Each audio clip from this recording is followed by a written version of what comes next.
السلام علیکم ورحمۃ اللہ وبرکاتہ۔ آج سے ہم جو ہے وہ قرآن پاک کی مختلف صورتوں کی تفسیر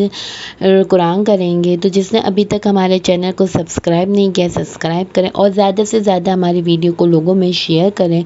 تاکہ وہ بھی قرآن پاک کی مختلف صورتوں کی جو ہے وہ تفسیر سے فائدہ اٹھا سکیں اور اللہ تعالیٰ نے جو ہمیں قرآن پاک میں حکم دیا ہے اس سے جو ہے وہ نافذ ہو سکیں کہ اللہ تعالیٰ ہمیں کیا قرآن پاک میں حکم ارشاد فرما رہا ہے۔ تو آج ہم سورہ کوثر کی تفسیر کریں گے۔ تو سٹارٹ کرتے ہیں۔ بسم اللہ الرحمن الرحیم۔ انا اعطیناک الکوثر، اے محبوب بے شک ہم نے تمہیں بے شمار خوبیاں عطا فرمائیں۔ تو مفسرین جو ہے وہ اس آیت میں مختلف اقوال بیان فرماتے ہیں۔ تو ان تمام اقوال کا خلاصہ یہ ہے کہ اے محبوب بے شک ہم نے تمہیں بے شمار خوبیاں عطا فرمائیں اور کثیر فضائل عنایت کر کے تمہیں تمام مخلوق پر افضل کیا، چاہے وہ آپ کو حسن ظاہر بھی دیا، حسن باطن بھی عطا کیا،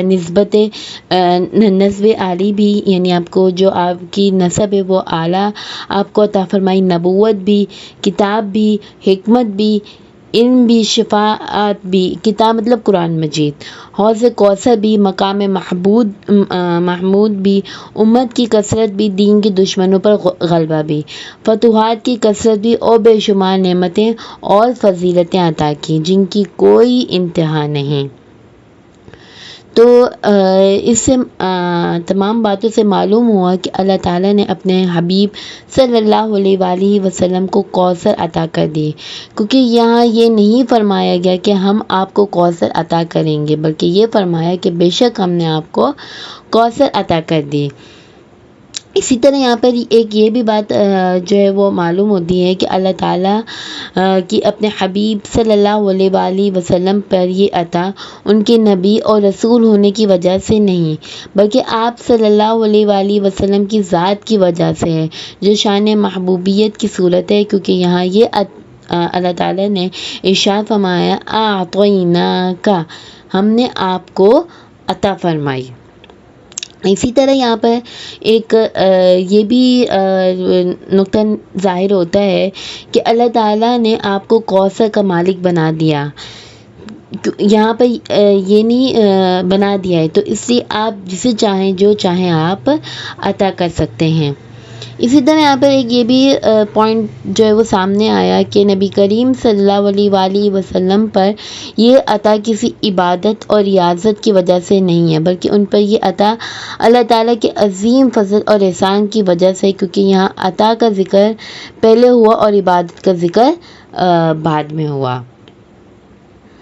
پھر اگلی آیت میں اللہ تعالیٰ ارشاد فرماتا ہے فَصَلِّ لِرَبِّكَ وَانْحَرْ، تو تم اپنے رب کے لیے نماز پڑھو اور قربانی کرو۔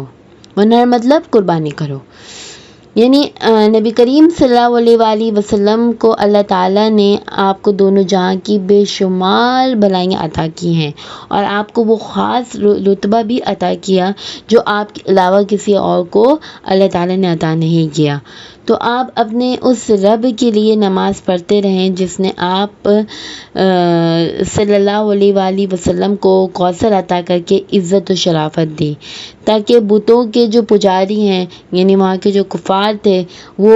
جو ہے وہ رسوا ہو سکیں، نیست و نابود ہو سکیں اور بتوں کے نام پر ذبح کرنے والوں کی مخالفت کرتے ہوئے اپنے رب کے لیے اس کے نام پر قربانی کریں۔ یہاں پر مفسرین کا ایک قول یہ بھی ثابت ہے کہ یہاں پر جو ہے وہ نماز سے مراد نماز عید مراد لی گئی ہے کہ قربانی کریں اور نماز عید ادا کریں۔ اگلی آیت میں اللہ تعالیٰ نے ارشاد فرمایا اِنَّ شَانِئَکَ هُوَ الْأَبْتَرُ، بے شک جو تمہارا دشمن ہے وہی ہر خیر سے محروم ہے۔ تو اس آیت کا شان نزول یہ ہے کہ جب نبی کریم صلی اللہ علیہ وآلہ وسلم کے بیٹے حضرت قاسم رضی اللہ تعالیٰ عنہ کا وصال ہوا تو کفار نے آپ کو ابتر یعنی نسل ختم ہو جانے والا کہا، اور یہ کہا کہ آپ کی اب نسل نہیں رہی، ان کے بعد اب ان کا ذکر بھی نہیں رہے گا، اور یہ سب چرچا جو ہے وہ ختم ہو جائے گی۔ تو اس پر یہ سورہ کریمہ نازل ہوئی، اور اللہ تعالیٰ نے ان کفار کا جو ہے وہ رد فرمایا، اور اس آیت میں ارشاد فرمایا کہ اے حبیب صلی اللہ علیہ وآلہ وسلم، بے شک تمہارا دشمن ہی ہر بلائی سے معلوم ہے، نہ کہ آپ، کیونکہ آپ کا سلسلہ تو قیامت تک جاری رہے گا، اور انشاءاللہ جاری جو ہے وہ چلتا جا رہا ہے۔